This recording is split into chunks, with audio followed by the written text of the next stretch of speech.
오늘 읽어주신 본문 말씀은 이스라엘 백성들이 바벨론의 포로로 잡혀가서 70년 동안, 무려 70년 동안 그곳에 억류 생활을 하다가 바벨론을 무너뜨린 피리시아의 고레스 왕이 등극하자마자 억울하게 이 바벨론의 포로로 잡혀와서 70년 동안이나 아무런 이유 없이 고통당하고 있는 이스라엘 백성들을 불쌍히 여기는 마음이 생겨서 그들에게 고향으로 돌아가라. 이제 너희 떠나왔던 그 고향으로 돌아가서 다시 너희들이 허물어졌던 성전, 예루살렘 성전을 다시 지어라 하는 그런 명령을 내렸죠. 그래서 70년 만에 이스라엘 백성들은 드디어 꿈에 그리던 예루살렘에 돌아왔습니다. 얼마나 감격했겠습니까? 그들은 이 모든 것이 하나님의 은혜인 것으로 생각하고 오늘 우리 성가대 찬양한 것처럼 이 모든 과정에서 우리를 지켜주시고 우리를 다시 예루살렘으로 돌아오게 하신 그 모든 것이 하나님의 은혜로다. 그런 고백을 하면서 무엇보다도 우리가 먼저 할 것은 우리 살 집을 짓기 전에 하나님의 성전을 다시 지어야 되겠다. 그렇게 해서 그들이 무너졌던 예루살렘 성전, 솔로몬 왕이 얼마나 웅장하게 화려하게 지었습니까? 그러나 느부갓네살 왕에 의해서 처참하게 붕괴되고 파괴된 그 성전을 다시 지으려고 하는 그 열정에 온 힘을 기울였습니다. 그들은 비록 포로 생활에서 돌아왔기 때문에 가진 것이 없는 가난한 사람들이었지만 그래도 하나님의 성전을 짓는 일에 열심을 다해서 그래서 없는 중에도 헌금을 다해서 어느 정도 솔로몬 왕의 성전만한 그런 규모는 아니지만 그래도 외형의 형태를 가질 수 있는 성전을 지을 만한 그런 건축비를 모금을 했습니다.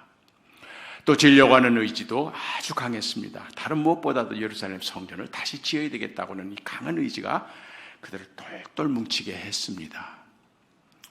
오늘 기도하시는 권사님 말씀 들어보니까 2달 반 동안에 아마 여러분들이 본당을 리모델링하는 공사를 통해서 또 많이 기도도 하셨고 또 물질적으로도 또 헌신하셨던 것 같습니다.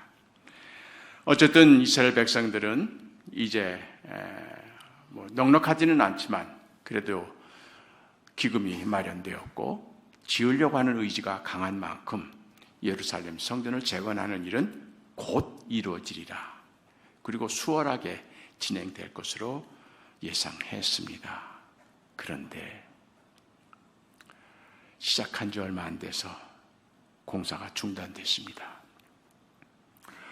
바벨론의 포로로 잡혀가지 않았던 사마리아 사람들 그리고 거기 들어와 살던 이방 민족들이 예루살렘의 성전이 재건하는 것을 시기하고 질투하고 불편하게 여겨서 페르시아 왕에게 투서를 했습니다. 그 사이에 고레스 왕은 죽고 다리오 왕이 이제 통치를 하고 있었는데 모함하는 편지를 써서 이스라엘 사람들이 유대 사람들이 예루살렘에 돌아와서 지금 예루살렘 성전을 웅장하게 다시 짓고 있다. 저들은 예루살렘 성전을 짓는 걸로 끝내지 않고 아마 왕궁도 다시 짓고 성벽도 다시 건축해서 장차 페르시아에게 저항을 하는 반란군을 아마 일으킬 것이다. 그러한 모함하는 그런 편지를 냅니다. 거기에 대해서 이 다리오 왕이 결국 이스라엘 백성들의 유대인들의 예루살렘 성전 건축을 중단하는 명령을 내리게 됩니다. 페르시아의 속국이었던 유대로서는 어쩔 수 없이 결국 착공만 한 채 건축을 중단할 수밖에 없었습니다. 아마 여러분들도 이전에 이 성전을 지으신 경험도 있고 또 이번에 리모델링 하신 경험도 있지만 애시당초처럼 짓지 않기보다도 짓다가 중단된 것이 참으로 을씨년스럽고 처량합니다. 유대인들은 이제 아마 이 다리오 왕의 오해가 풀리면은 이제 곧 다시 건축이 되리라. 그리고 결국 다리오 왕이 다시 상황을 잘 파악한 다음에 공사 재개 명령을 내리면은 우리는 중단했던 공사를 다시 시작할 수가 있을 것이다. 그래서 외부 환경에 그리고 조건이 풀어지면은 다시 성전을 지을 것으로 예측을 했습니다. 근데 그 기간이 길어진 겁니다. 10년, 20년, 30년이 흘렀습니다. 그 사이 왕이 2명이나 바뀌었습니다. 무려 30년 동안을 짓다가만 성전을 보면서 유대인들은 실망했습니다. 좌절했습니다. 그 사이에 바벨론에서 포로 생활을 마치고 돌아와서 바로 예루살렘 성전을 짓겠다고 헌금했던 원로 기성세대들은 다 은퇴하거나 죽었습니다. 결국 새로운 세대들이 이제 그 일을 맡아야 하는데 그들은 바로 바벨론 포로에서 돌아온 그런 어른들보다는 성전을 짓겠다고는 열정, 의지, 그것이 약했습니다. 결국 그들은 예루살렘 성전 재건은 이제 물 건너갔다. 이제 아마 이 재건은 하나님께서 원하지 않는 것 같다. 결국 예루살렘 성전 없이 우리는 신앙생활을 해야 되겠다. 자포자기한 그런 상태였습니다. 그 사이에 모아놨던 기금도 야금야금 빠져 다 나갔습니다. 이제 돈도 없습니다. 지려고 하는 의지도 약해졌습니다. 마음이 하나가 돼서 똘똘 뭉쳤던 그들의 신앙 열기도 이제는 흐트러졌습니다. 예루살렘 성전은 이제 물 건너갔다. 포기하고 있을 때 하나님께서 스가랴에게 임하셨습니다. 우리가 두 손 들고 포기할 때 하나님은 우리를 찾아주십니다. 내가 할 수 없다고, 내게는 더 이상 할 능력도 의지도 힘도 없다고 인정할 때 그때 하나님은 시작하십니다. 그러면서 환상 중에 스가랴에게 3가지 환상을 보여주셨습니다. 제일 첫 번째 보여주신 것이 황금 7가지 촛대였습니다. 메노라라 그러죠. 예루살렘 성전 바로 거룩한 성소에 거기에 세워져 있던 황금으로 만든 7가지 촛대. 성전이 성전인 것은 바로 저 메노라 촛대가 있어야 성전인 것입니다. 요한계시록 2장부터 주님께서 소아시아 7교회에 말씀하시는 주님도 7가지 촛대를 손에 주신 분이 말씀하신다. 이렇게 얘기했습니다.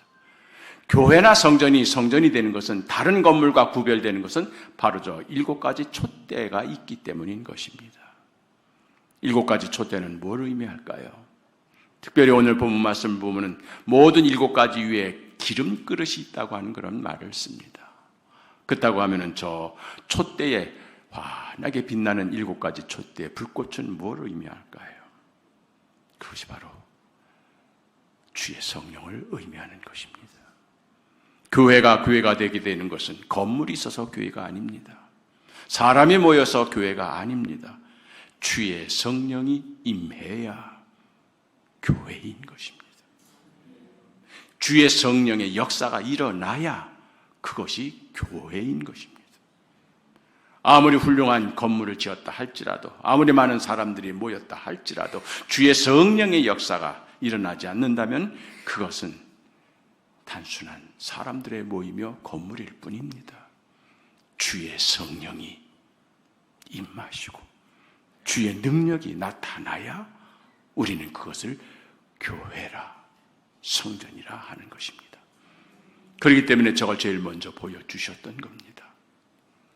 유대인들은 건물을 짓는 데 급급했던 겁니다. 무너졌던 벽을 쌓는 것에 더 급급했던 것입니다. 눈에 보이는 영적, 이런 건물을 짓는 것이 바로 성전을 다시 짓는 것으로 생각을 했던 것이죠. 그러나 하나님의 생각은 달랐던 것입니다. 성전이 되기 위해서는 건물이 중요한 것이 아니라 그 안에서 이루어지는 하나님의 사역이라는 것입니다. 주님은 처음부터 화려한 건물을 요구하지 않으셨습니다. 다윗이 성전을 짓겠다 했을 때도 한사코 말렸습니다. 마지못해 솔로몬이 성전 짓는 것을 허락하셨지만 여러 차례 선지자를 보내서 내게 필요한 것은 건물이 아니라는 것입니다.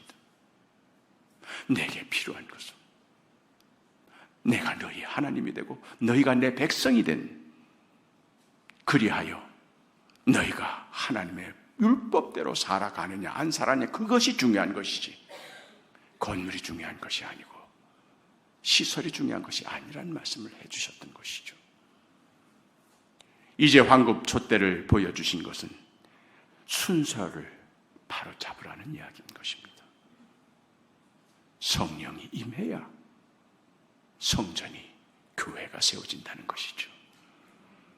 그러면서 다윗의 두 감람나무를 보여주십니다. 왜 다른 나무가 아니라 감람나무일까요? 저 등대에 기름 그릇에 불꽃이 타오르기 위해서는 기름이 공급되어야 합니다. 기름이 떨어지면 더 이상 불꽃을 태울 수가 없습니다. 그 기름, 그것이 바로 올리브나무의 열매로 만드는 올리브 기름이었던 것입니다. 감람나무는 올리브나무를 의미합니다.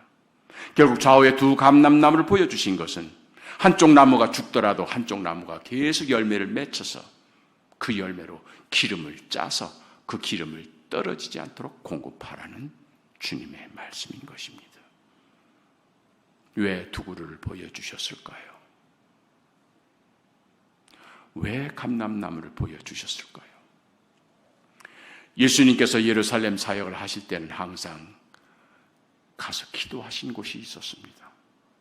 성전에 들어가서 기도하셨다는 기록은 없습니다. 기도하러 들어가셨다가 장사꾼들이, 몰입애들이, 돈 바꾸는 사람들이 짐승 소리에 도저히 하나님께 기도할 수가 없어서 오히려 주님은 실망을 하고 채찍으로 그들을 내쫓으시고, 결국 예수님께서 보셨던 그 성전은, 헤롯 대왕이 46년 동안 짓고 있는 그 성전은 건물이었을 뿐 기도할 수 없는 곳이었던 것이죠.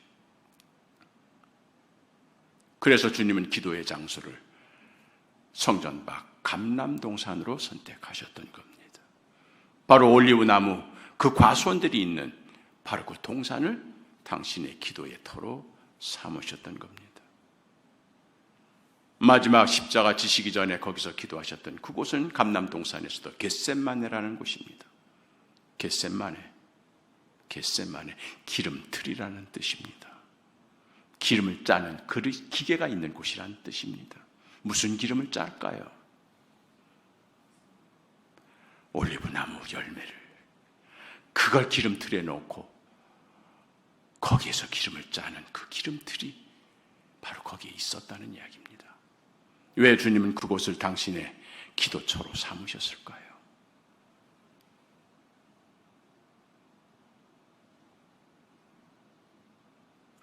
주님의 이마에서 떨어지는 땀방울이 핏방울처럼 떨어졌다고 기록을 하고 있습니다. 그것이 바로 주님께서 하셨던 기도의 모형입니다. 이 스디슨 잔을 내게서 비껴나가게 하여 주십시오. 내가 원하는 바이지만 내 원대로 마옵시고 아버지의 뜻대로 하옵소서. 주님에게 항복하는 기도가 거기서 이루어졌던 겁니다. 이것이 바로 올리브나무 열매를 따서 기름틀에 넣고 으깨고 바스러져서 형체가 없어질 정도로 내 자아가, 내 정욕이, 내 모든 자부심이 깨지고 으끄러졌을 때 똑똑 떨어지는 거룩한 기름방울이 되는 것입니다. 바로 겟셋마네 기도가 그런 기도를 우리에게 말씀하신 겁니다. 내 소원을 아뢰는 기도가 아니라, 내가 바라는 것을 하나님께 청구하는 그런 기도가 아니라, 아버지의 뜻이 무엇인지를, 아버지께서 원하시는 것이 무엇인지를 깨닫게 해달라고 하는 그런 기도, 그리고 그런 아버지의 뜻이 나를 통하여 이루어지게 하옵소서. 그것이 겟셋마네 기도였다는 것입니다. 그렇다고 하면 올리브나무 열매, 바로 감람동산에서 기도하신 주님, 바로 하나님께서 스가랴의 꿈속에 보여주신 감람나무는 기도의 기름이라는 뜻입니다. 또한 나의 감람나무 구름, 슬기로운 다섯 처녀, 게으른 다섯 처녀. 슬기로운 다섯 처녀는 낮 동안의 기름을 예비했습니다. 그러나 게으른 다섯 처녀는 기름을 준비하지 않았습니다. 우리 주님 저녁 때 오셔서 깜깜한 밤중에 이제 혼인잔치 참여했을 때 슬기로운 5 처녀 기름을 준비했기 때문에 환한 빛으로 주님을 영접했지만, 게으른 5 처녀 기름이 없었기 때문에 깜깜한 데 내어 쫓겨 슬피 울며 이를 갈았습니다. 왜 주님께서 그 비유를 말씀하셨을까요? 주의 말씀은 내 발의 등이요 내 길의 빛이니이다. 주의 말씀이 깜깜한 밤중에 내 발걸음을 비추는 등불이 되고 그것이 내 길의 빛이 된다는 말씀. 결국 좌우의 2 감람나무는 하나는 기도의 감람나무요, 하나는 말씀의 감람나무. 말씀과 기도의 기름을 예비해서 계속 공급해야 성령이 임하신다는 말씀인 것입니다. 성령님이 임하시는 것은 주여 외친다고 오시지 않습니다. 바란다고 오시지도 않습니다. 말씀과 기도가 있을 때 주의 성령은 임하시는 것입니다. 말씀과 기도 외에 주의 성령을 우리에게 모실 수 있는 길은 없다는 것입니다. 바울은 디모데에게 이런 편지를 썼죠. 하나님께서 지으신 모든 것이 선함에 감사함으로 받으면 버릴 것이 없나니 하나님의 말씀과 기도로 거룩하여 지미라. 하나님의 말씀과 기도로 거룩하여 지미라. 메시아나 그리스도는 기름 부음 받은 자라는 뜻입니다. 그 기름 부음을 받은 자라는 뜻이 뭘까요? 왜 기름을 부었을까? 성별된 존재, 거룩한 존재, 하나님이 택하신 거룩한 제사장이나 왕이나 예언자에게 기름을 부었던 겁니다. 마리아가 예수님께 왜 향유를 부었을까요? 바로 주님은 그리스도 메시아 기름 부음을 받으실 존재였기 때문에 향유를 주님께 부은 겁니다. 향유는 뭡니까? 향과 기름이 믹스가 됐다는 이야기입니다. 합해졌다는 이야기입니다. 향은 요한계시록에 분명하게 기록하고 있습니다. 주의 전사가 마지막 날 바구니를 들고 성도들의 향을 주어 담는다고 했습니다. 그 향은 성도들의 기도라. 기도하는 성도에게서는 향내가 납니다. 기도하는 집에서는 향내가 납니다. 우리 목회자들은 신방하러 가면 그걸 느낄 수가 있습니다.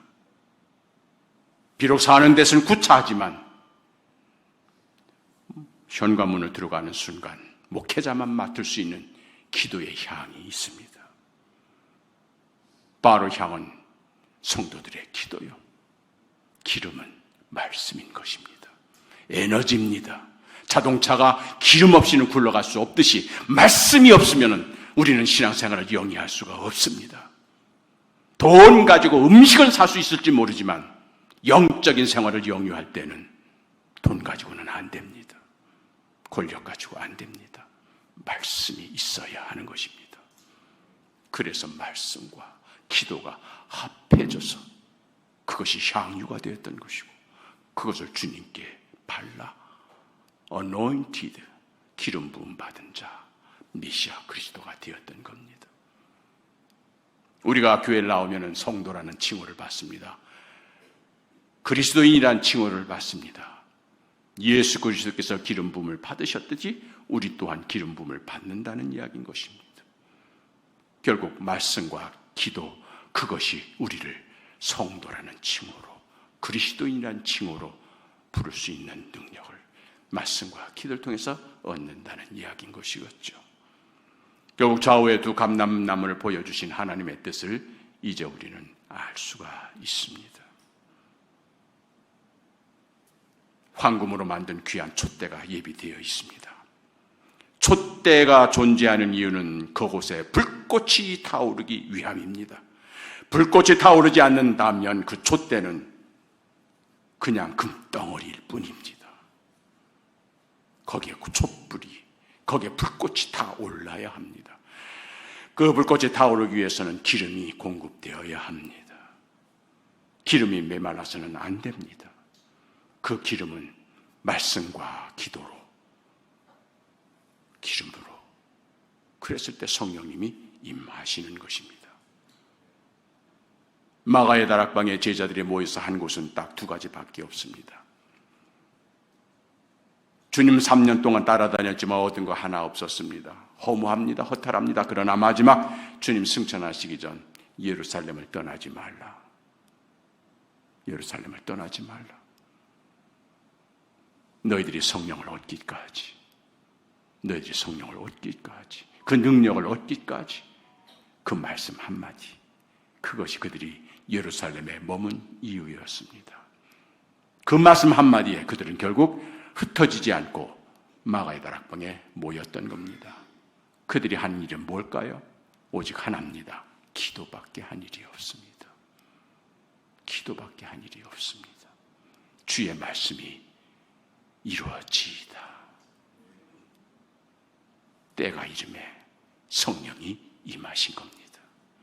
말씀과 기도가 있는 곳에 주의 성령은 임하시게 되는 겁니다. 말씀과 기도가 있는 곳에 성령은 반드시 임하십니다. 그렇게 해서 예루살렘에 재건될 성전이 어떤 곳인지를 이제 하나님께서 가르쳐 주신 겁니다.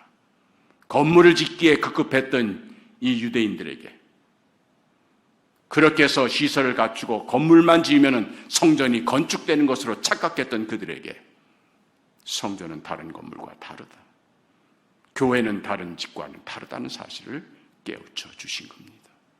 말씀이 있어야 하고 기도가 있어야 합니다. 그랬을 때 성령이 임하시는 겁니다. 우리가 바라지 않아도 성령님이 임하십니다. 우리가 원하지 않은데도 성령님은 우리와 함께 계시는 겁니다. 그래서 성령의 능력이 우리 교회를 통해서 나타나게 된다는 것이죠. 그 성령의 능력이 뭘까요? 세 번째로 보여주신 것이 다림줄입니다. 왜 다림줄을 보여주셨을까요? 연세 드신 분들은 다림줄이 뭔지를 압니다. 그러나 아마 젊은 분들은 다림줄이 뭔지를 모를 겁니다. 그래서 제가 샘플을 가져왔습니다. 이게 다림줄이에요. 건축하는 사람들이 두 개의 줄을 가지고 건축을 합니다. 하나는 줄자입니다. 스가랴서 2장에는 그래서 청량줄, 줄자를 가지신 천사를 보여주십니다. 이 줄자의 기능은 건물의 크기를, 건물의 규모를, 이거는 몇 평 건물을 지을 것인가, 몇 층 건물을 지을 것인가, 건물의 규모를 따질 때는 줄자가 필요합니다. 근데 하나님께서는 새로 지는 성전을 책임질 스룹바벨의 손에 줄자를 들게 하지 아니하시고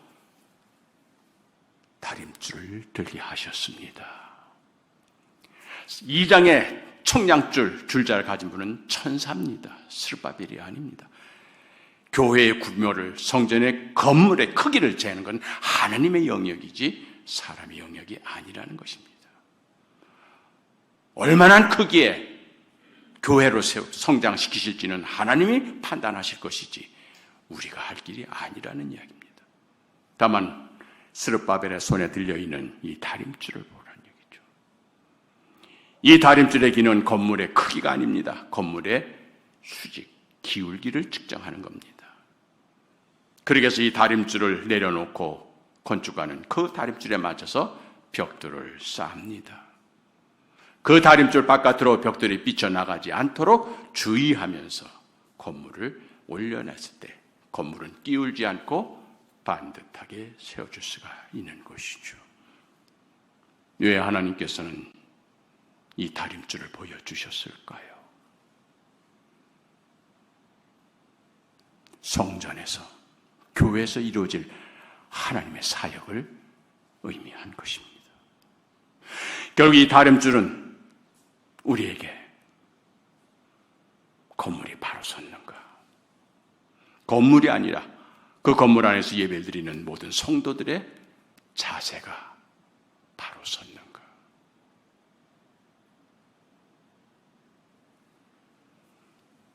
신약 성경에서 죄라고 하는 단어로 번역된 하마르티아는 화살을 쏘는 궁수가 화살을 관역을 90도 정면에서 쏴야 되는데 자세가 삐딱해서 시선이 약간 틀어져 가지고 화살이 엉뚱한 방향으로 날아간, 그걸 바로 하마르티아라 합니다.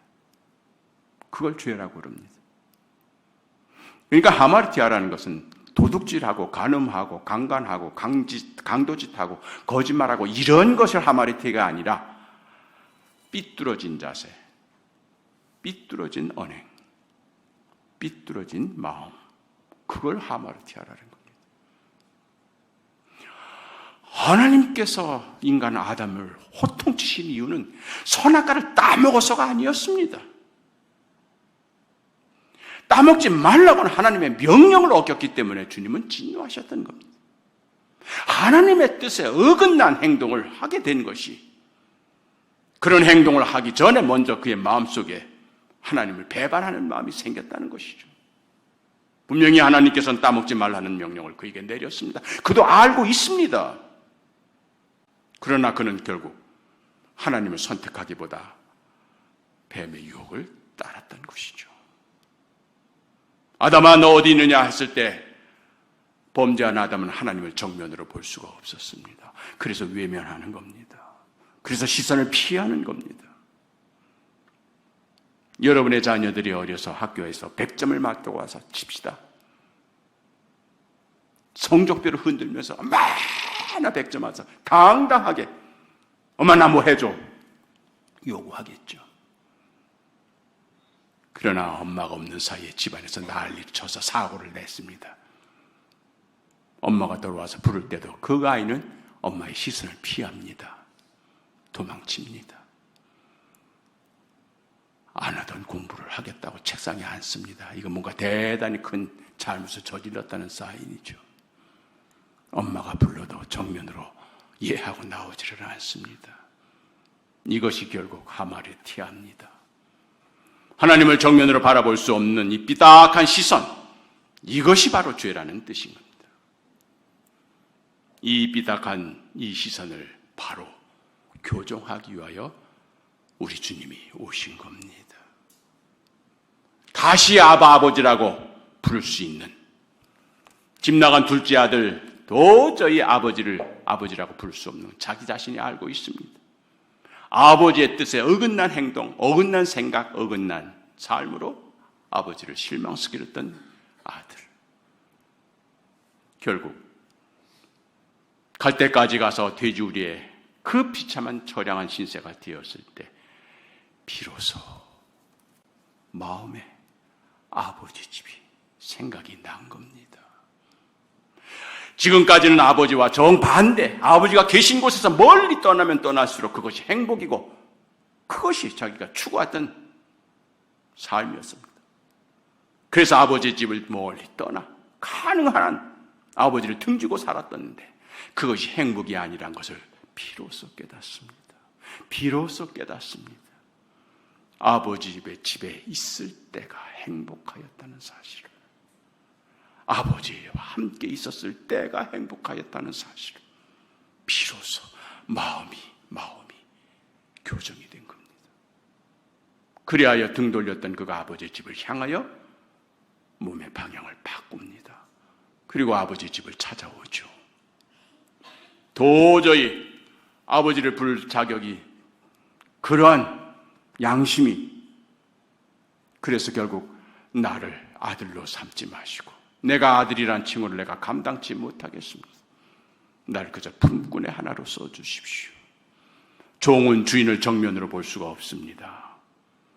주인 앞에 당당하게 정면으로 설 수가 없습니다. 항상 주인이 말씀하시면 종은 고개를 돌려야 합니다. 근데 아버지는 그런 아들을 무슨 소리냐? 너는 내 아들이라 일방적으로 용서해 주셨습니다. 아들이 요구하지 않았던 그 관계를 일방적으로 회복시켜 주셨습니다. 이것을 우리는 회개라고 합니다. 메타노이아. 먼저는 마음이 바뀌어야 되고 그 다음에 행동이 바뀌는 겁니다. 방향이 바뀌었다는 이야기인 것입니다. 왜 하나님께서는 스룹바벨의 손에 다림줄을 보여주셨을까요? 성전에서 바로 그 일이 일어나야 된다는 이야기입니다. 삐딱했던 우리의 마음이, 삐딱했던 우리의 자세가 하나님께 예배드리고 하나님께 제사를 지내는 동안 바로 서야 된다는 이야기인 것입니다. 바른 믿음, 바른 목회, 바른 신앙, 바른 생활, 이것이 교회가 추구해야 할, 이것이 성전에서 이루어져야 할 하나님의 사역이라는 뜻입니다. 짐승을 태워 바치는 것이 중요한 것이 아니라 나는 역겹다. 너희들이 바치는 물질에 내 냄새가 나서 내가 역겹다. 도저히 내가 참을 수가 없다. 내가 언제 그걸 원했더냐. 내가 너희들의 양을, 내가 너희들의 염소를 내가 언제 원했더냐. 마당만 밟는 자들아. 주님은 오히려 분노하셨던 겁니다. 너희들이 바치는 제물이 나한테는 중요한 것이 아니라 너희들의 바른 마음이 중요한 것이다. 고아와 가부를 학대하지 말고 가난한 사람들을 착취하지 말고 권력과 명예와 돈 가지고 사람들을 부리지 말고 하나님 앞에 바른 생각, 그것이 내가 원하는 것이다. 결국 스룹바벨의 손에 다림줄을 들게 하신, 이것이 바로 교회가 추구해야 할, 지금까지 한국교회는 줄자 목회를 했습니다. 그렇게 해서 지금까지 한국교회 리더십은 얼마나 큰 교회를 짓느냐, 얼마나 많은 교인들을 모았느냐, 얼마나 헌금을 많이 모았느냐, 목사들이 얼마나 큰 차를 타느냐, 그런 것이 마치 성공한 목회요, 그것이 바로 부흥하는 교회요, 그것이 바로 한국교회 리더십이라고 착각을 했던 시절이 있어 왔습니다. 교역자회 때 목사들이 가진 차를 가지고 등급이 매겨지면서 감리사만 되면 멀쩡한 차를 팔아가지고 새 차를 사고 마치 그것을 성공한 것처럼 착각을 하던 그런 시대가 한국교회가 있었던 겁니다. 이제 그러한 시대는 끝났다는 겁니다. 지난 3년간의 코로나 전국을 통해서 우리는 하나님의 준엄한 심판을 경험했습니다. 무엇보다도 알곡교인과 쭉정이 교인을 갈라놓으셨습니다. 마지막 날 주님은 키를 들고 심판하신다고 그랬습니다. 알곡과 쭉정이를 가른다고 하셨습니다. 겉으로 보면 다 똑같은 열매이지만 키를 까부는 순간 쭉정이는 날아갑니다. 그러나 알곡은 그 자리를 지킵니다. 지난 3년간의 코로나 전국을 통해서 떨어져 나간 교인들 많습니다. 문 닫은 교회 많습니다. 목회 포기한 목사들도 많습니다. 무엇보다도 우리는 가짜 목사와 참 목사를 구별하는 법을 배웠습니다. 골방에서 은밀한 중에 주님께 아뢰고 말씀과 기도에 전념해야 할 목사들이 목사라는 타이틀을 가지고 거리에 나서서 선동을 하고 욕설을 내리면서 돈과 명예로, 나는 그런 가짜 목사들을 이번에 하나님께서 분간하는 법을 우리에게 가르쳐 주셨다고 생각합니다. 하나님의 선지자라고 하면서도 말씀이 아니라 자기 사리사욕을 채우면서 정욕에 탐욕에 사로잡힌 거짓 선지자들을 구별하는 법을 우리에게 가르쳐 주셨습니다. 이제 한국교회는 줄자 목회가 아니라 다림줄 목회를 할 때가 되었다는 이야기입니다. 이제는 줄자 가지고 성공 여부를 따지는 것이 아니라 다림줄을 가지고 바른 신앙과 바른 믿음과 바른 목회와 바른 생활로 하나님께 영광을 돌릴 그런 때가 되었다는 얘기인 것이겠죠. 이제 왜 30년 동안 중단되었던 이 예루살렘 성전을 재건하는 그 일을 시작하시는 하나님께서 먼저 스가랴에게 이 환상을 보여주셨는지 이제는 알 것 같습니다. 코로나 전국의 3년의 시련을 끝내고 우리 연합교회가 이제 새로운 시대를 맞이하면서 리모델링을 하셨습니다. 여러분 수고 많으셨습니다. 그러나 이렇게 본당을 아름답게 꾸미고 모든 것을 새로운 각오로 모든 것을 새롭게 바꾼 그것이 물론 하나님께도 감사할 일이겠지만 주님께서 원하시는 것은 우리의 심령입니다. 우리의 마음입니다. 우리의 신앙입니다. 겉으로 보이는 것을 화려하게 꾸미는 것이 아니라 우리의 신앙이 아름다워져야 합니다. 하나님 보시기에 바로 세워져야 합니다. 그렇게 해서 우리 모든 성도들이 교회 안에서만이 아니라 가정에서, 직장에서, 그리고 우리 삶의 일터에서 바른 자세, 바른 믿음, 바른 신앙, 바른 생활을 보여줘야 된다는 이야기인 것입니다. 그러기 위해서는 성령의 불꽃이 임해야 하는 겁니다. 성령의 역사가 나타나야 한다는 얘기입니다. 성령님이 우리 안에 임재해야 한다는 이야기입니다. 처음에 이스라엘 백성들은 돈만 있으면 건축되는 줄 알았어요. 의지만 있으면 건축은 쉽게 이루어질 줄 알았어요. 그러나 이루어지지 않았습니다. 분명하게 말씀하십니다. 힘으로도 아니요, 능력으로도 아니요, 오직 주의 영으로 되느니라. 주의 성전의 건축은 돈이 있다고 되는 것이 아니고 지려고 하는 의지가 있다고 되는 것이 아니라 주의 영으로 되느니라. 이것이 결국 스가랴를 통해서 다시 스룹바벨의 성전을 재건하려고 하는 하나님의 의지를 보여주신 것이죠. 성서학자들은 예루살렘 성전에 크게 세 번의 성전을 건축을 했는데 첫 번째가 솔로몬의 성전이요, 두 번째가 스룹바벨의 성전이요, 마지막으로 헤로데의 성전입니다. 규모로 보면 스룹바벨의 성전이 제일 초라했습니다. 솔로몬의 성전에 비하면 아주 초라하기 짝이 없었습니다. 5분의 1밖에 규모가 되지 않았습니다.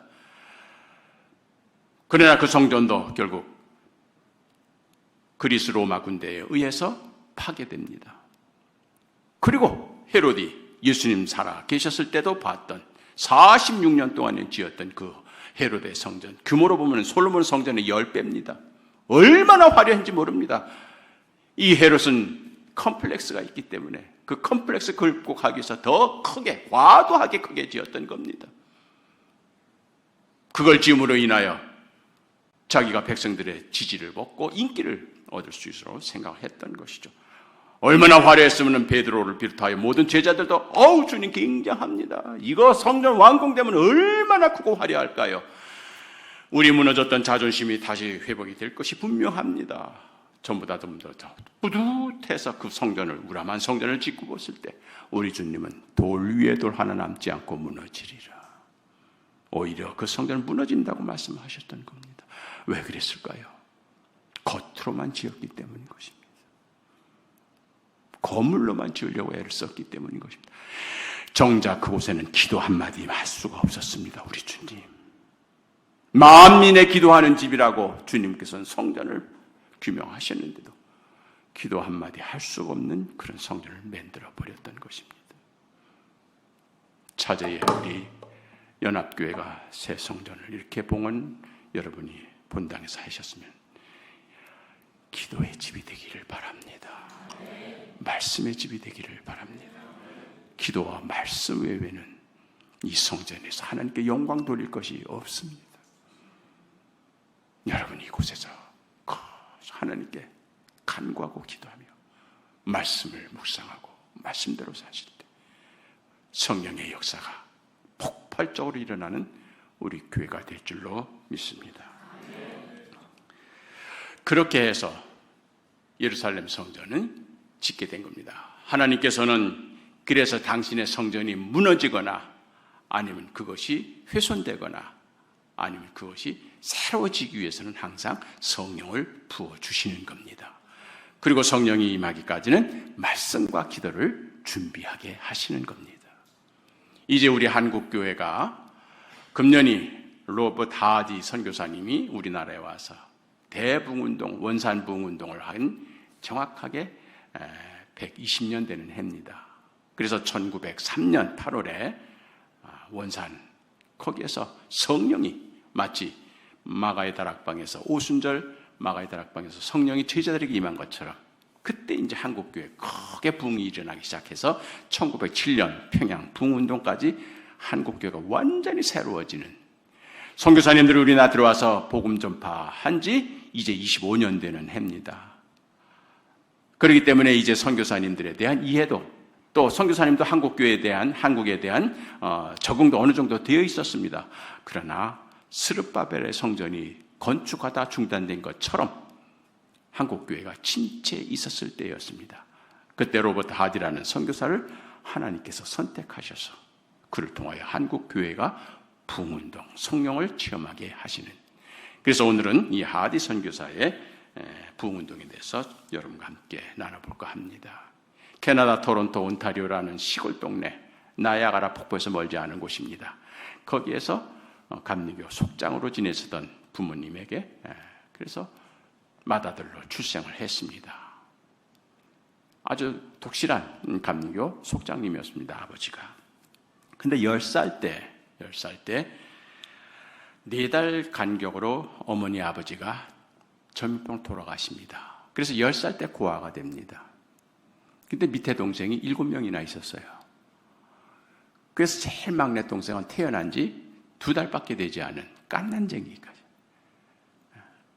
그렇게 해서 결국 부모님이 돌아가신 후에 하디의 형제들은 다 뿔뿔이 흩어져서 그 친척 집에서 자라나게 됩니다.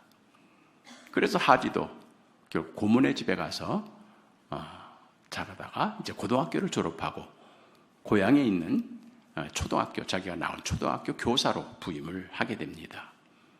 그리고 20살 때 자기 고향교회 친구였던 마가렛 켈리하고 결혼합니다. 근데 그 마가렛 켈리도 역시 고아예요. 부모님이 돌아가신. 그래서 주일학교에서 만난 그런 켈리하고 결혼을 합니다. 그러면서 이제 그때부터 인생의 방향이 좀 바뀌게 됩니다. 1914년 내가 왜 선교사가 되었는가 하는 그런 짧은 글을 하디 선교사가 선교사 잡지에 발표를 합니다. 거기에 이제 나온 내용을 이제 여러분들이 보고 계십니다. 같이 읽어볼까요?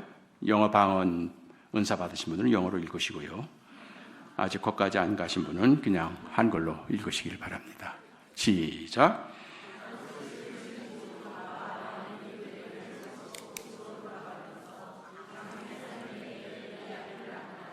이제 참 고아가 돼서 어려운 삶을 살았지만 이제 결혼을 하면서 앞으로 어떻게 살 것인가 해서 둘이 이제 미래를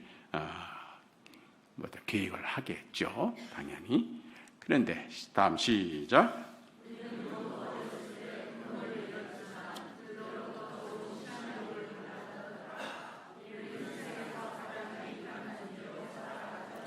비록 10살 때 부모님이 돌아가셨지만 하디는 아버지로부터 들은 유언이 기억이 계속 남은 겁니다. 그 유언의 내용은 You must be the most useful to the world. 세상에 가장 유익한 존재가 되어라. 이 유언을 한 거예요. 그리고 이제 부모님 돌아가신 거예요. 그러니까 앞으로 내가 어떻게 살까? 물론 지금 직업이 초등학교 교사예요. 이걸 가지고는 뭐 생활을 할 수가 있겠죠. 넉넉하지는 않지만. 그런데도 앞으로 우리가 결혼해서 무엇을 내가 평생 직업으로, 평생 직장으로 생각할까 했을 때 아버지가 남겨줬던 유언이 생각이 난 겁니다. 너는 세상에 가장 유익한 존재가 되어라. 참 좋은 유언인 것 같아요. 너는 내가 못 해봤으니까 너는 뭐 판사 해봐라. 너는 뭐 의사 해봐라. 직업을 자녀들한테 이렇게 요구하는 건 엄청난 스트레스입니다. 그거 절대로 부모가 할 일 아닙니다. 오히려 이렇게 좀 추상적으로, 좀 원대한 계획을, 너는 세상에 좀 유익을 끼쳐주는 존재가 되어라. 그래서 이제 그런 결심을 하게 된 거예요. 시작.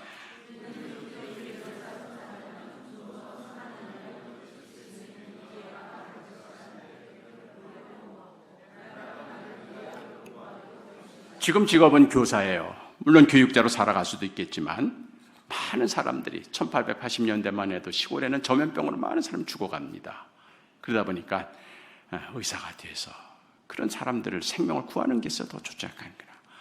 그렇게 해서 결국 의학 공부를 하기로 합니다.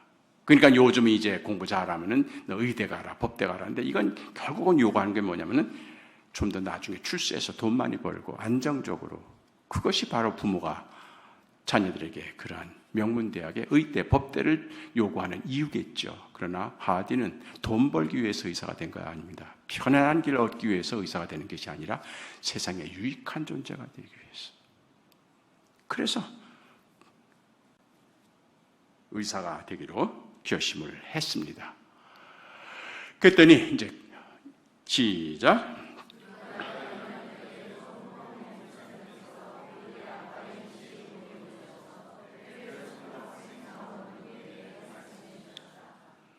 고향에서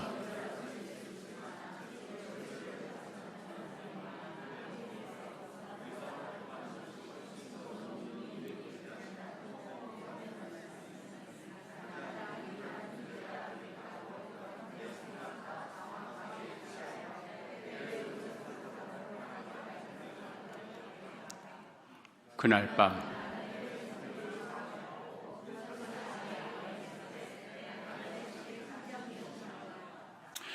의과대학 1학년 때, 그때 이제 미국 카나다 대학교에 해외 선교를 지원하는 학생들의 그 운동이 열풍처럼 일어났습니다. 복음이 아직 전해지지 않은 저 아프리카나 아시아나 남아메리카 그런 지역에 가서 복음을 전하는 그런 자원하는 운동들이, 우리나라에 왔던 아펜젤러, 언도드 다 그런 자원 운동을 해가지고 한국에 온 분들이에요. 그랬더니 이 토론토 의과대학에도 온 거예요. 그러면서 이제 제군들이 의과대학을 졸업한 다음 의사가 되어서 카나다나 미국에서 개업할 수도 있겠지만, 그러면 뭐 돈도 좀 벌고 안정적인 직업생활을 할 수가 있겠지만, 지금 저 해외에는 선교사가 부족하고 특별히 의료 선교사가 부족해서, 그런데 가서 그 생명을 구하면서 복음을 전한다면 얼마나 더 보람이 있겠는가, 이런 내용을 한 거예요. 그랬더니 그 강연을 들은 이 하디가 부모님이 내게 남겨주신 유언, 무엇이 더 보다 유익한 거예요. 그래서 해외 선교를 지원한 겁니다. 그런 다음 이제 4학년 때가 되었어요. 시작.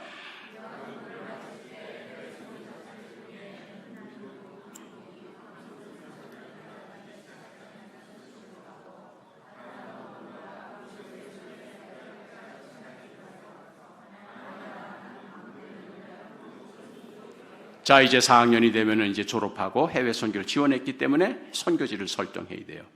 한국은 전 세계, 아시아뿐만 아니라 전 세계에서 기독교를 제일 늦게 받아들인 나라입니다. 대원군이 철저하게 쇄국 정책을 썼기 때문에 인도보다는 100년 늦고, 중국보다는 50년 늦고, 일본보다는 30년 늦어. 제일 늦게 기독교의 선교사를 받아들여. 아주 철저하게 쇄국 정책을 썼던 한국이 비로소 문을 열고 선교사를 받아들인다는 얘기를 이제 해외 선교 잡지를 통해서 읽은 겁니다. 자, 이제 해외 선교지를 결정해야 합니다. 어디를 갈 것인가? 이미 선배 선교사들이 가서 활동하고 있는 중국이나 인도나 일본, 그런 데 가면 편하게 할 수가 있겠죠.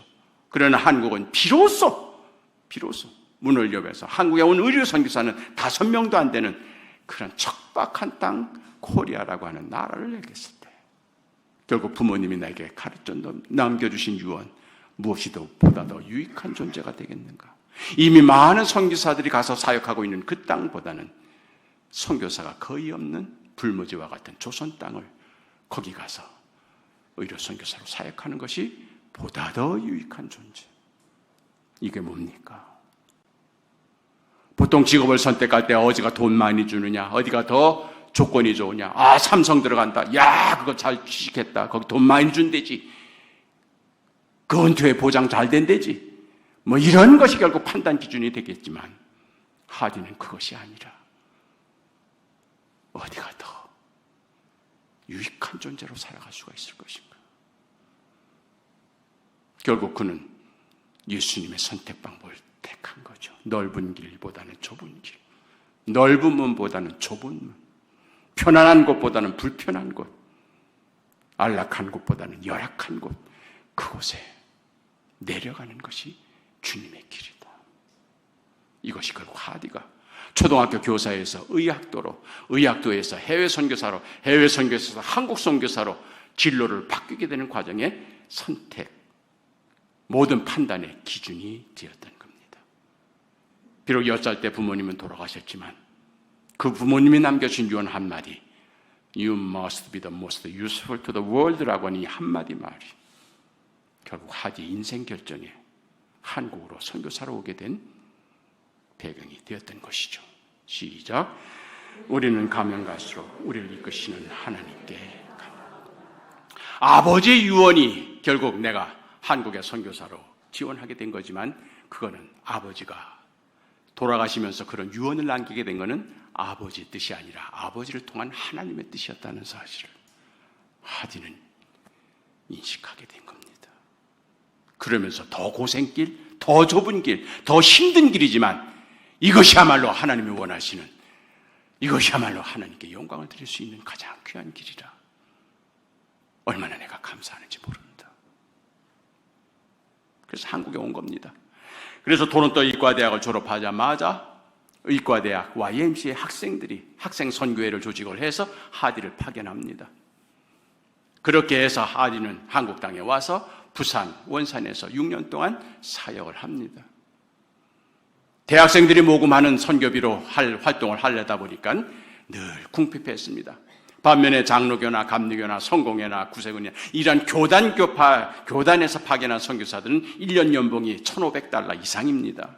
그런데 하디는 대학생 선교사 주는 연봉 $750로 반도 안 되는 돈으로, 더군다나 의료 선교사는 약품이다, 의료 시술이다, 더 많은 선교비가 필요한데도 결국 쪼들리면서 $750로 선교 사역을 6년 동안 합니다. 근데 그것까지도 이제는 고갈돼서 결국 대학생 선교회가 문을 닫을 지경에 처하게 된 겁니다. 결국 그 사이에 한국을 사랑하게 되었습니다. 하나님의 역사를 느꼈습니다. 가난한 중에도 풍요로 채워주시는 하나님의 능력을 경험했습니다. 그러면서 결국은 한국의 선교사를 계속하고 싶은데 결국 본국 선교에서 돈이 떨어져서 더 이상 지원할 수 없다는 그런 메시지를 받는 그런 상황이 되었을 때 갓 한국 선교를 시작한 남감리회 선교부에서 이제 미감리회, 북감리교보다 10년 늦게 한국 선교를 시작했습니다. 윤추열 씨의 요청으로. 그렇기 때문에 개척 선교사가 필요한 이 남감리회에 이제 의료 선교사가 필요했던 것이죠. 그 사실을 이제 미국에 있는 남감리교 선교부 총무님이 카나다에 있는 대학생 선교회 총무하고 서로 연락하다가 두 분이 다 의사예요. 그러다가 결국 여기서는 문을 닫고 이제 하디를 불러들여야 할 상황이란 걸 알게 되었을 때 이제 남감리회 선교본부에서 하디를 이제 감리교 선교사로 채택을 하게 된 겁니다. 자기의 모신앙이 바로 감리교입니다. 그리고 감리교 선교사를 사역하게 되었습니다. $1,500가 아니라 이제는 의료 종합병원을 설립할 수 있는, 그래서 별도로 $500 이상을 지원하겠다는 약속을 받습니다. 그리고 1900년에는 목사 안수까지 받습니다. 그래서 모든 환경이 이제는 좋아졌습니다. 그래서 1900년 목사 안수를 받고 원산으로 부임을 해서 강원도 북부 지역을 이제 의료 선교사 겸 목사로서 사역을 하기 시작을 합니다. 독립선교사로 왔을 때 $750의 가난한 선교사였지만 이제는 교단 선교사가 되니까 이제 재정적으로도 넉넉하고 환경도 좋아졌고 지원도 풍부해서 이제는 하기만 하면 된다고 생각했습니다. 열심히 했습니다. 특히 신학교 출신이 아니기 때문에 다른 신학교 출신 선교사보다 더 열심히 성경 읽고 더 열심히 기도하며 더 열심히 사역했습니다. 그런데도 교회는 부흥되지 않았습니다. 선교의 결과는 나타나지 않았습니다. 의학은 과학이기 때문에 진료해서 치료하거나 약을 주거나 수술하면 낫거나 살거나 분명히 결과가 났습니다만 목회는 그것이 아니었습니다. 아무리 노력을 해도 아무리 애를 써도 신자가 늘어나지 않고 교회는 부흥이 되지 않고 교인들은 변함이 없었습니다. 결국 3년 만에 번아웃 됐습니다. 한계를 느꼈습니다. 이제는 더 이상 의사는 할 만한데 목사는 그게 아니란 것을 깨닫게 됩니다. 힘으로도 아니요 능으로도 아니요 오직 주의 영으로 되나니라. 바로 그 부분에서 맥힌 겁니다. 그 부분에서 맥힌 거죠. 그렇게 해서 1903년 8월 여름이 되었을 때는 선교사직을 사임하려고까지 생각했습니다. 그래서 본직인 의사로 돌아가서 카나다에 가서 살까도 생각을 했었습니다. 그런 그를 하나님이 만나 주신 겁니다. 그렇게 해서 원산에서 부흥운동이 시작이 된 겁니다. 1903년 8월부터 이제 원산에 있는 여자 선교사, 남자 선교사 7명이 모여서 성경 공부를 하던 중에 하디가 성령을 체험하게 됩니다. 그러면서 한국교회 부흥운동이 일어나게 되는데 10년 후에 그가 이 원산 부흥운동에 대한 보고서를 선교사 잡지에 내는데 그 제목을 God's Touch in the Great Revival이라고 썼습니다. 왜 touch란 말을 쓰셨을까요? 복음서에 보면은 예수님의 기적이 일어날 땐 두 가지 케이스 중에 하나입니다. 하나는 믿음을 가지고 주님 앞에 나올 때 혈류병을 앓았던 여인, 친구들에 의해서 중풍병자, 치려왔던 중풍병자, 여리고의 맹인, 가나안 여인, 믿음을 가지고 주님 앞에 왔을 때 주님은 믿음이 너를 구원하였느니라, 만져주시지 아니하고 믿음이 너를 구원하였느니라 고쳐주셨습니다. 결국 믿음을 가지고 주님 앞에 나올 때 기적은 일어납니다. 그러나 그런 믿음 없이 끌려 나온 사람들은 바디모의 맹인처럼,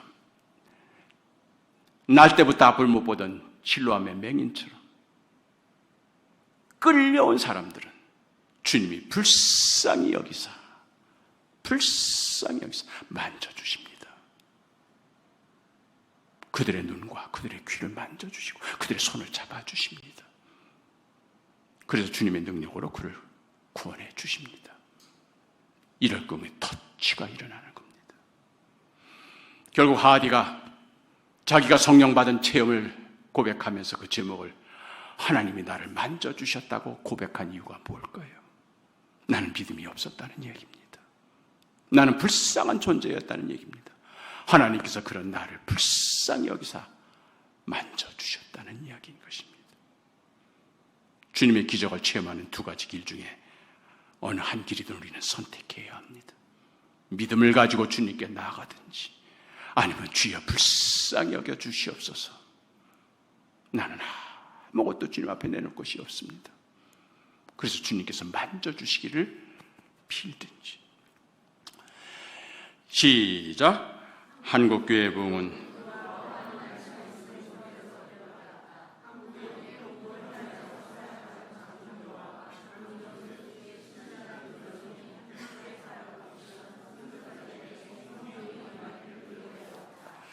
첫 마디가 한국교회 부흥은 말씀 공부와 기도로 시작되었다.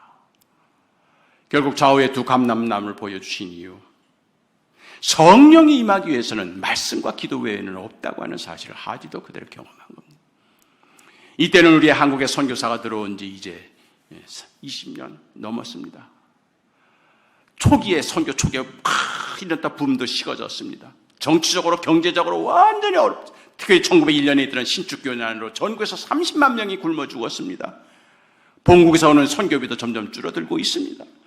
정치적으로는 러일 전쟁 직전이라 얼마나 혼란스러운지 모릅니다. 한계를 느꼈습니다. 하디만이 아닙니다. 모든 선교사들이 한계를 느끼며 그랬을 때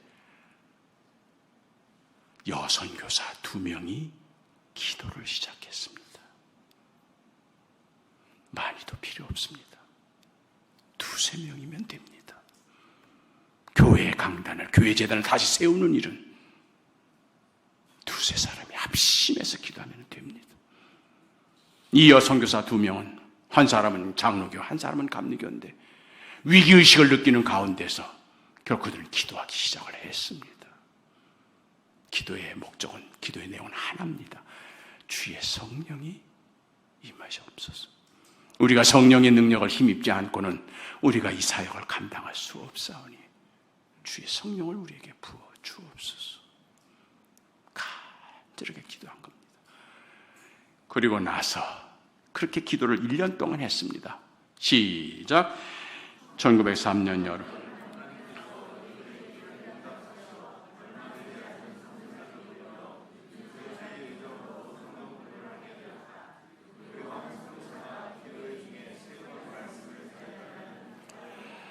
결국 기도의 응답은 어떻게 나타나느냐? 바로 성령이 임한 게 아닙니다. 말씀으로 연결시켜 주셨어요. 기도했더니 이제 말씀 공부입니다.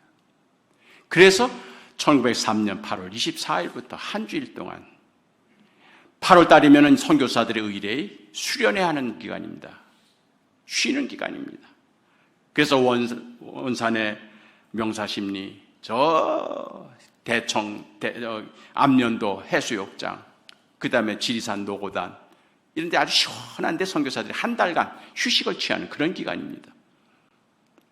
원산에도 왔지 장로교, 감리교 선교사들이 모여서 해수욕장에서 쉬는 그런 기간이었는데 1년 동안 기도했던 두 선교사의 마음에 말씀 공부를 해야 되겠다는 생각을 갖게 된 겁니다. 그렇게 해서 원산에 있었던 7명의 선교사가 모여서 성경 공부하는데 제일 연장자인 하디에게 인도를 부탁한 겁니다. 하디는 이 기록을 쓰면서 내가 강사로 부탁을 받았는데 이렇게 하지 않습니다. 한 선교사가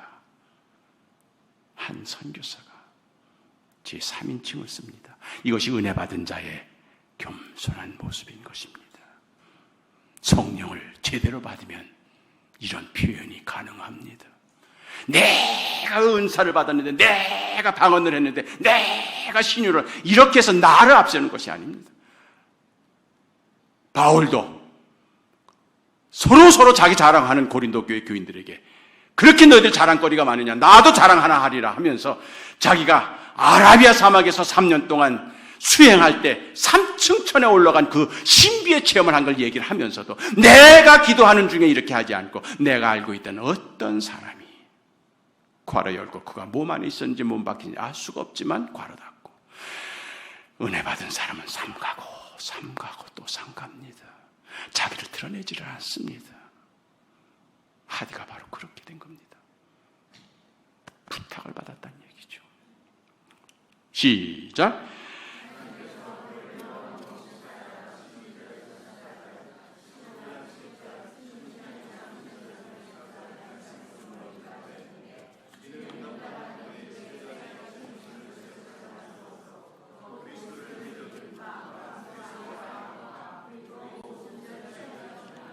여기서도 역시 마찬가지로 제가 썼다라 하면은 내가 강사 부탁을 받은 다음에 여기저기 뒤적이다가 요한복음 14장, 15장, 16장 거기에서 내가 본문을 택했다. 저는 이렇게 썼을 겁니다.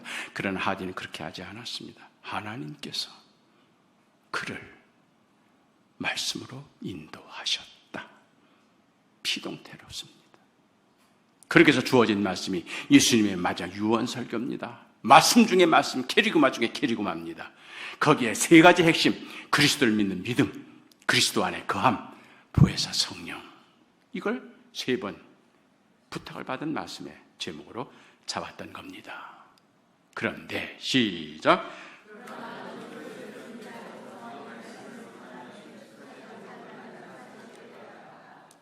왜냐하면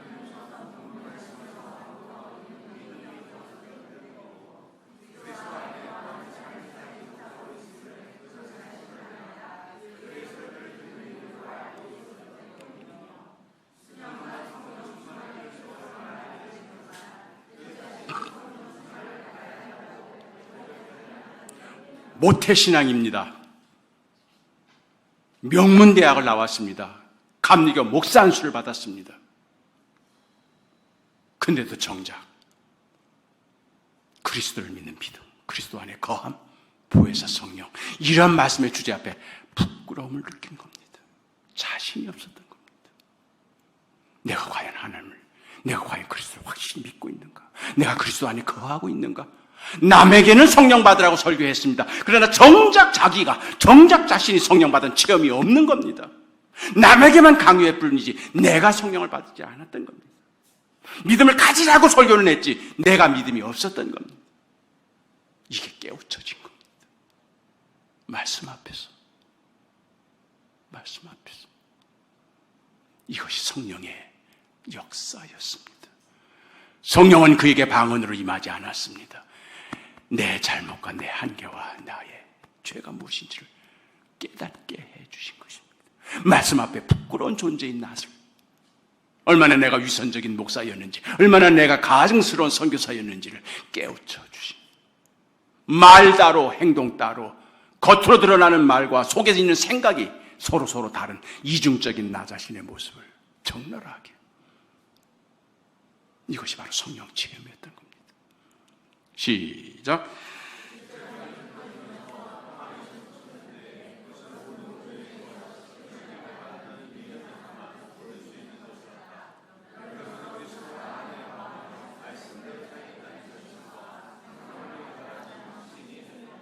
아마 여러분 회개의 은총을 체험하신 분들은 동감할 겁니다. 눈물 콧물 흘리면서 내 모든 가증스러운 교만했던 그것이 마폭로가 되면서 괴로워서 뒹굴면서 외적 죄책감에 사로잡혔을 때 민모를 평안히 솟구치는 것을 경험하셨을 겁니다. 주님께서 나의 죄를 용서해 주셨다고는 확신이 들어오는 것을 느끼셨을 겁니다. 믿음은 주어지는 겁니다. 성령께서 주어지도록.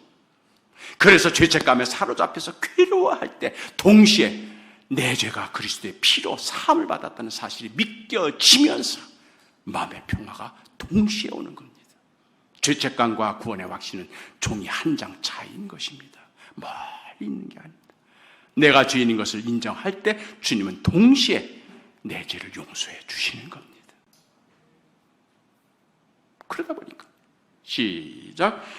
그가 기도의 참석자들에게 방금 체험했던 것을 말하자. 그것이 다른 사람. 동일한 성령이 하대에게만 임한 것이 아니라 거기 있던 7명의 선교사들에 동일하게 임한 겁니다. 마가의 다락방에 모였던 12명의 제자들에게 동일한 성령이 동일하게 내려서 동일한 메시지를 주셨던 것처럼 똑같은 선교사들, 성령의 능력을 강구했던 그 2명의 여선교사를 포함해서 7명의 선교사들이 하디가 경험했던 똑같은 것을 경험합니다.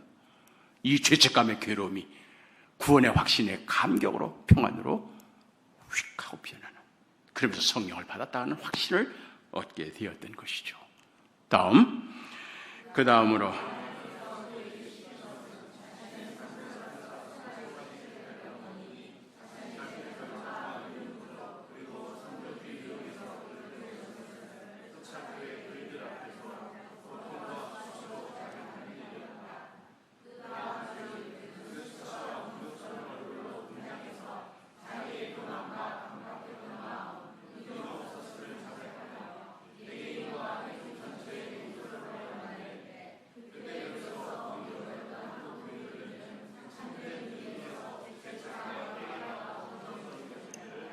기독교가 다른 종교와 다른 것이 뭘까요?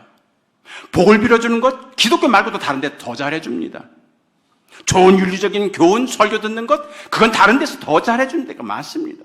굳이 기독교와 다른 종교, 그 구별하는 기준서는 다른 종교에는 없는 기독교에는 회개가 있다는 것입니다. 회개가 있다는 것이 기독교의 특징입니다. 그래서 세례 요한도 예수님도 첫 메시지가 회개하라였던 것입니다. 회개를 통하지 않고는 거듭남의 체험이 불가능합니다. 거듭나지 않고는 거룩한 성화의 삶을 살 수가 없는 겁니다. 이 모든 구원의 전 과정에서 가장 기초적이고 가장 그 출발점이 되는 것이 회개인 것입니다. 그렇기 때문에 회개를 통하지 않고는 구원의 완전에 이를 수가 없는 겁니다. 그래서 웨슬리는 회개를 구원의 현관이라고 표현했던 것이고, 회개를 통하지 않고 복을 받기를 원하는 사람들은 창문 너머로 들어온 도둑놈과 같다고 표현을 했던 겁니다. 회개가 모든 구원의 은총의 첫 출발인 것을 이제 하디는 경험을 한 겁니다. 모태신앙이요, 지금까지 습관적으로 부모님이 갖던 신앙, 내 신앙 자연히, 그래서 나한테 믿음이 있겠거니, 그리스도가 내 안에 있겠거니, 성령님이 나와 함께 계시겠거니 하면서 살아왔던 그가 이제 성령께서 그의 마음을 만져주심으로 그가 자기가 죄인이었다는 사실, 교회가 붕이 안 되고 선교지에서 자기가 원했던 결과가 나오지 않았던 것은 정치적인 이유요, 환경 탓이요, 교인들의 게으름 탓이요, 바깥에서 원인을 찾았던 그가 결국 실패의 원인이 나에게 있었다는 사실, 내가 원인이었다는 사실, 내가 그리스도 안에 거하지 못했고, 그리스도를 믿는 믿음이 내게 확실히 있지 못했고, 내가 성령의 능력을 의지하지 않고 내 머리, 내 지식만 가지고 목회하려고 했던 것이 결국 실패의 원인이었던 사실을 교인들 앞에서 솔직하게 고백을 한 겁니다. 눈물을 흘리면서. 본래 그가 그 다음 주일 한국인 회중 앞에서 설교하려는 본문이 따로 있었다고 합니다. 그 본문을 가지고 서는 순간 강하게 성령께서 그에게 요구하셨답니다. 자백하라, 자백하라, 자백하라. 이미 성령의 사람이 되었기 때문에 그 성령의 명령을 거역할 수가 없었던 거죠. 뭘 자백하라는 겁니까? 너의 한계와 실수가 어떤 것이었던 것을. 결국 그는 한국 교인들 앞에서 눈물을 흘리며 내가 여러분들을 교만했습니다. 내가 여러분들을 무시했습니다. 내가 여러분들을 얼마나 무시하면서 지금까지 나한테 믿음이 없는데도 여러분들에게 믿음을 강요했고, 나도 성령 받지 않는데 여러분이 성령 받으라고, 그런 위선적인 존재가 바로 나였습니다. 눈물을 흘렸을 때 한국교회 회중들 속에서도 손을 들며, 선교사님, 저도 겉으로는 선교사님을 존경하는 것처럼, 그래서 선교사님을 천사처럼 대접한다고 했지만 속으로는 얼마나 선교사님을 미워했는지 모릅니다. 저를 용서해 주십시오. 제가 선교사님 몰래 교회 헌금 중에 얼마를 제가 훔쳐서 사용한 적이 있습니다. 저를 용서해 주십시오. 제가 제 아내를 얼마나 구박했는지, 제 아내 몰래 내가 간음하며 도둑질하며 가증한 삶을 살았는지, 결국 선교사의 회개가 한국교회 지도자들의 회개로 이어졌던 거죠. 그렇게 해서 그때부터 2년 동안 원산을 거점으로 해서 전국에 회개운동이 퍼지기 시작하는데, 1907년 평양에 이를 때까지 결국 초대교회 부흥운동은 한 가지 현상밖에 없었습니다. 회개하는 운동이 일어난 거예요. 회개하고 거듭난 그 감격의 사람들이 이제는 신앙생활을 해가면서 바른 믿음, 바른 생활, 바른 목회, 바른 신앙으로 서게 되었던 것이죠. 이것이 하나님께서 하디를 우리 땅에 보내주신 이유였습니다. 10살 때 부모님을 잃고 너는 세상에 가장 유익한 존재가 되라는 그런 유언의 말씀에 따라 초등학교 교사에서 의사로, 의사에서 해외 선교사로, 해외 선교사에서 한국 선교사로 그의 방향을 틀어놓으신 분은 하나님이셨던 겁니다. 그래야 복음을 받아들이긴 받아들였지만 기독교가 어떤 종교인지를 모르고, 예수 믿는다는 것이 어떻게 생활하는 건지를 모르고, 습관적으로 부모님이 믿었던 신앙이니까, 할아버지가 다녔던 교회니까 그저 습관적으로 다니면서 습관적으로 생활했던 한국교회 교인들에게 이제는 성령을 받으면 어떻게 변화가 되는지를, 그렇게 해서 말씀과 기도의 삶으로 한국교회를 바로 세우기 위하여 하나님께서는 하디를 이 땅에 보내주셨던 겁니다. 결국 하디가 받은 은총은 하나입니다. 나의 한계, 나의 실수, 나의 잘못을 깨닫는 것. 그래서 하나님 앞에 바로 서는 겁니다. 하마르티아였던 내가 하나님 앞에 바로 서게 될 때 그의 목회는 바로 서게 됩니다. 그의 선교는 바로 서게 됩니다. 그리해서 그 교회는 부흥할 수밖에 없는 것이죠. 저는 은퇴 후에 매 순간순간 회개하게 하시는 하나님의 은총이 얼마나 제게 참 은혜가 되는지 모르겠습니다. 사실 은퇴를 앞두고 많은 사람들이 특히 저한테 질문합니다. 은퇴에 뭐 할 거야? 이거 은퇴 앞둔 사람한테 절대로 질문해서는 안 되는 질문입니다. 은퇴하는 것도 서러운데 은퇴하면 뭐 할 거야? 이제 그만 직장 생활하라고 은퇴하고 나가라라는데 뭘 또 하라는 얘기예요? 뭐 연구소를 할까? 아니면 한번 개척 목회를 할까? 아니면 실버 미션 한번 해볼까? 아무것도 제 마음에 이렇게 땡기지가 않아요. 그래서 정작 제가 학교 은퇴하고 집에 들어올 때는 연구실에 가득 젖은 책도 3등분해서 학교에 주고 연구소에 주고 또 후배에게 주고 그저 가방 하나만 들고 오는데 마음이 편안해요. 그때부터 삼식이가 된 겁니다. 처음 한 달은 좋았어요. 아내가 매일 이제 학교 다닌다 뭐 하다 보니까 맨날 밤 11시에 오니까는 그동안에 이제 못 해줬던 음식 해준다고. 저희 아내가 이렇게 음식 잘하는 사람 아니에요. 김치도 못 담그는 사람이니까. 그런데도 그냥 그 유튜브를 보면서, 그 유튜브가 문제야. 매 끼니마다 이게 요리가 달라요. 반찬이 달라지는 거예요. 저는 안 먹어. 나한테만 먹여. 내 입맛이 하나도 안 맞아요. 여러분 유튜브 절대로 믿으면 안 됩니다. 그렇게 해서 자꾸 그래도 어떡합니까? 그래 정성을 다 해주니까 먹죠. 그게 딱 한 달 갑니다. 한 달. 딱 한 달 갑니다. 한 달이 지나고 나니까 여보 어디 안 나가? 갈 데가 어디 있어요? 저는 마음속으로 이상하게 은퇴한 다음에 한 1년 동안은 외부 약속 잡지 않고 조용하게 기도하면서 내 자신을 돌아보는 그런 시간을 갖겠다. 유일하게 제가 하는 것이 결국 아침에 식사하고 난 다음에 저는 가련동에 살고 있습니다. 그 뒤에 소능이라고 왕궁이 있어요.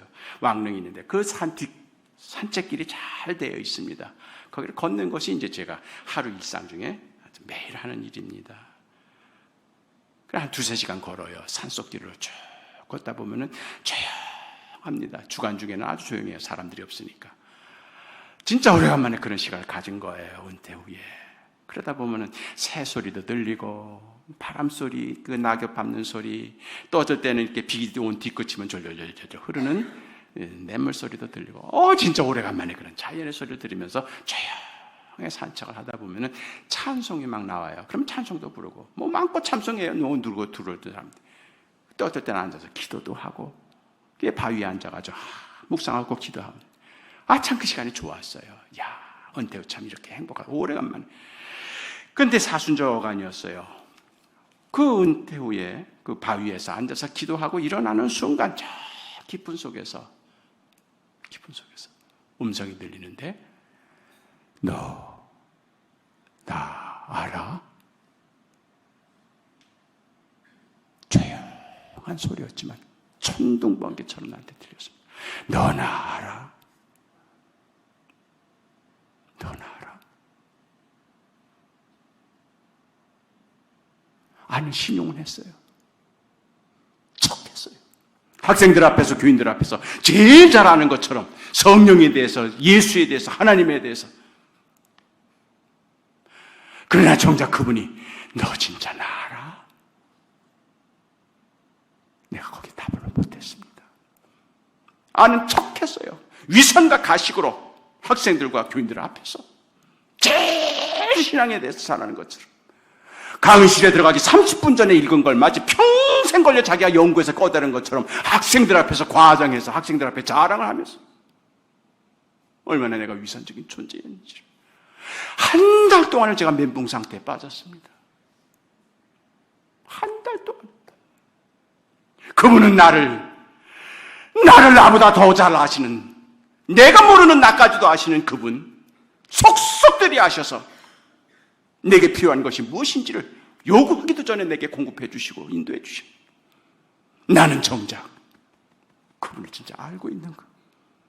들은 풍어리로 책에서 읽은 것 가지고 그렇게 학생들 앞에서, 교인들 앞에서 아는 척을 하면서 살았던 내 모든 사역의 과정이 얼마나 모든 게 무너지는 듯한 느낌이었습니다. 말 그대로 창피했습니다. 아내한테도 말 못합니다.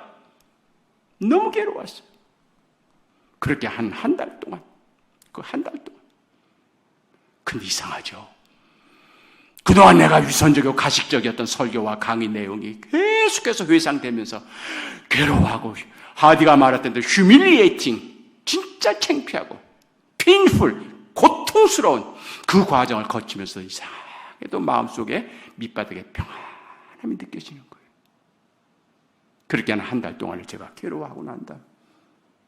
역시 그 자리에서, 그 반석 위에서 그분이 나한테 너 이제 시간 많지? 예, 은퇴한 다음에 시간밖에 없네요. 그래. 이제부터, from now, 이제부터는 나를 알아보렴. 너 그동안 현역으로 있을 때 바쁘다는 핑계로, 강의한다는 핑계로, 시간 없다는 이유로 나에게 은밀하게 기도하지 않았고, 나 만나려고 애쓰지 않았고, 사람 만나고, 교수 만나고, 학생 만나고, 이런 친구들 만나면서 거기에 너 바쁘게, 그러면서 정작 나를 만날 시간 없었지. 내 음성 듣고 나 경험한 적 없었지. 이제 은퇴 후 시간 많으니까 나를 알아보렴. 내가 얼마나 기다렸는지 모른다. 은총이었습니다. 되었습니다. 유선과 가식이었던 나를 버리시지 아니하시고 나에게 기회를 주신 것입니다. 얼마나 감격한지. 그런 위선과 가식 덩어리였던 나 이덕주를 하나님께서 내치지 아니하시고 나에게 기회를 다시 주셨으니 이제 지금은 거울로 보는 것 같이 희미하게 보이지만 그때 가서는 얼굴과 얼굴을 마주 대하여 볼 것이요. 지금은 어린아이 같이 내가 아는 것이 불완전하지만 그때에 가서는 아버지께서 나를 아시듯 나도 온전히 그를 알리라. 이것이 은퇴 후 이덕주의 좌표가 되었습니다. 그 이후 저는 은혜 가운데 살고 있습니다.